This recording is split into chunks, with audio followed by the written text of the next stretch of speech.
Today, I want to talk about how we, the retail investors, were right all along about both Citadel and AMC. Over the weekend, Citadel was charged with committing illegal crimes. I want to explain what crimes they were actually charged with and what punishments they received, but also explain why in this instance, the punishment doesn't really match the crime. So stay tuned and let's make some money. And now I'll dive straight in with the key information. So, 741 Trey tweeted saying there's that word again, referencing this article titled SEC charges Citadel Securities for violating order marking requirements of short sale regulations.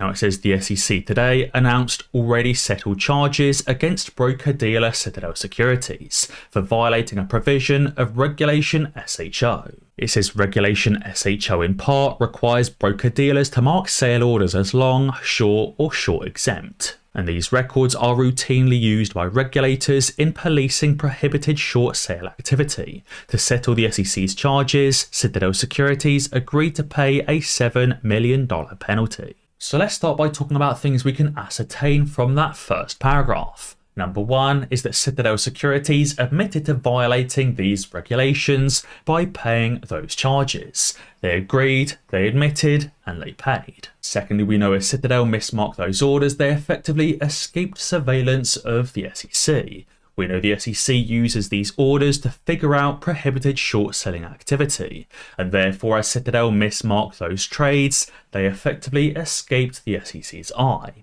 Either that, or the SEC looked the other way. And thirdly, we know Citadel Securities paid just a $7 million fine.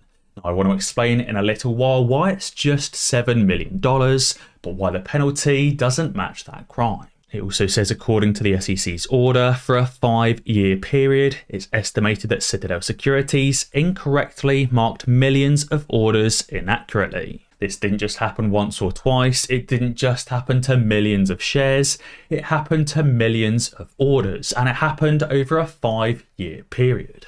It also says the SEC's order finds that the inaccurate marks resulted from a coding error in Citadel Securities' automated trading system. Now that I find hard to believe, which again I'll explain later. And it says compliance with the order marking requirements of Regulation SHO is a key component of regulatory efforts to curtail abusive market practices, including naked short selling. And importantly, it says this action against Citadel Securities demonstrates that a broker-dealer's failure to comply with the requirements of Regulation SHO can have a negative downstream consequence. So first, let's explain why Citadel only received a $7 million fine. And I think it's really due to where the SEC is placing this crime. The SEC isn't placing this crime as fraud, they're simply placing this crime as an administrative error. The SEC and Citadel are both saying this was a mistake, it happened accidentally, and it was simply an administrative error. It was a coding error, nobody picked up, and that's what we should be fined for. Whereas I would personally argue this is way more on the fraud side of things. Let's say, for example, that I worked at JP Chase. There was a big business sending a massive incoming wire payment. And if I changed the bank details on that wire payment to my own bank details and magically receive $50 or $100 million, that wouldn't go down as an administrative error where I get to keep all of the money. That'd go down as fraud. I'd likely be charged by the SEC or by the local police force or even by the FBI and ordered to repay and disgorge all ill-gotten gains. They wouldn't simply mark it as an automated administrative error where some details got mixed up and it was only a simple mistake, it's only a small fine to pay.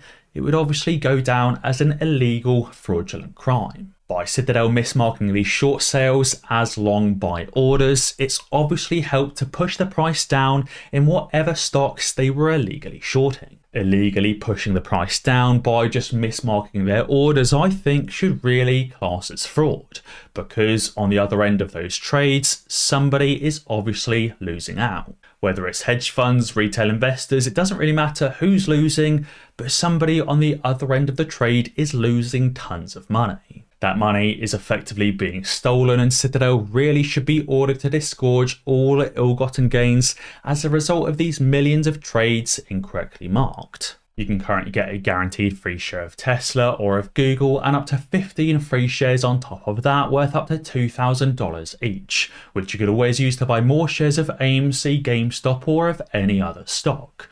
All you have to do is sign up to Moomoo using the link in the description below and make a qualifying temporary required deposit. Signing up to Moomoo is free and it's easy, it just requires that temporary deposit, but it's a really great way to help support the channel. On top of that, Moomoo is very easy to use. They've got tons of technical indicators and advanced charting tools and their own options trading platform. But Citadel is saying the only reason these trades were incorrectly marked was a result of an automated coding error.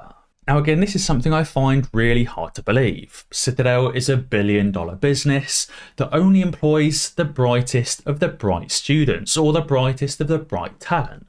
How did they manage to make a coding error that went undetected for 5 years? Surely these engineers have managers and senior managers and supervisors that review all of the work. Surely these algorithms and these systems are tested and back-tested and tested again. How can a simple error that mismarks short orders and long orders go undetected for years?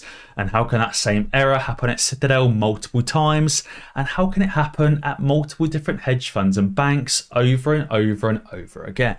To me, it seems these coding errors were made on purpose, by design, so Citadel could mismark short orders as long buys. And that really is why I think it falls outside of the catchment of a simple administrative mistake and more into the basket of purposeful fraud. Especially as Dave Lauer tweeted saying most folks I know in the industry dismiss these kinds of enforcement actions as nothing more than a books and records issue. But he says books and records violations are everywhere in the industry, and that does not mean it's okay. He said especially when it comes to order mismarking, which can lead to downstream issues, preventing regulators from properly surveilling trading activity, resulting in FTDs and other problems. As I said, these orders being mismarked resulted in tons and tons of short sales going through that should not have gone through. Citadel obviously couldn't locate shares, so instead they decided to mismark short sales as long buys. That resulted in FTDs, it resulted in synthetic shares, and it resulted in these stocks being artificially suppressed. And not only that, but it resulted in other hedge funds, other institutions, and retail investors losing money unfairly. And he also added something I really agree with. He said maybe if a firm struggles to mark their orders properly, then maybe they should no longer qualify for the market maker exemption of regulation SHO. If they can't be trusted to mark their orders accurately, if they can't be trusted to create synthetic shares in the name of liquidity, they should be disqualified from that market maker exemption. And interestingly, Bigham's also added saying, remember, when they steal billions and get fined millions, they also can't even afford to pay those fines. They need to get an 81% waiver of that fine right off the bat. Let's remember back to 2021 where a bunch of broker dealers like Robinhood and Apex Clearing received massive ECP waivers. Massive waivers of those excess capital premium charges or margin calls. It seems not only would these market makers and broker dealers not survive without committing crimes, they also wouldn't survive without having those fines waived. Or more specifically, having those margin calls waived as well. I personally think for me, this is the end of my tether or the end of my trust or belief in the SEC. Up until now, I did have a slight glimmer of hope the SEC would do the right thing. I had a glimmer of hope their short selling investigation would produce something fruitful. I had a glimmer of hope the SEC would appropriately sue Citadel in the open court for their wrongdoing and order them to disgorge all ill-gotten gains. But it seems after today, the SEC did actually catch Citadel doing something illegal. They caught them mismarking shorts as longs and caught them creating synthetic shares, but they failed to ensure they disgorged all ill-gotten gains and simply made them pay a small, tiny $7 million fine. I personally think after today, the SEC has failed us. As I say prior to today, I did have a slight glimmer of hope the SEC would actually do the right thing. But now, that hope is gone. But I think for AMC now to short squeeze or for AMC to experience the mother of all short squeezes, it needs to be done without help from the SEC.